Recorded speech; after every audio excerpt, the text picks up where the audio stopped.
Quem pulou o vídeo desceu para o inferno. A volta de Jesus está muito próxima. Faça isso para ir para o céu. Jesus está a um passo de voltar para a terra e as pessoas continuam ignorando ele.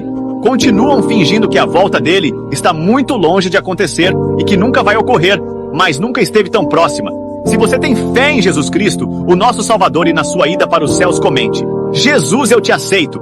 Agora, se você não tem fé e serve ao diabo, saia desse vídeo imediatamente, sem comentar nada, sem seguir esse perfil e sem curtir o vídeo. O diabo adora pessoas que não compartilham a palavra de Deus com outras pessoas. Confesse seus pecados a Deus nesse exato momento. Seja uma pessoa do bem, sempre ajude o próximo e passe a orar todo santo dia para aumentar o seu contato com Deus e com sua palavra. Lembre-se que você colherá o que plantar. Então faça boas escolhas para não se arrepender depois. Um beijo de Jesus. Amém.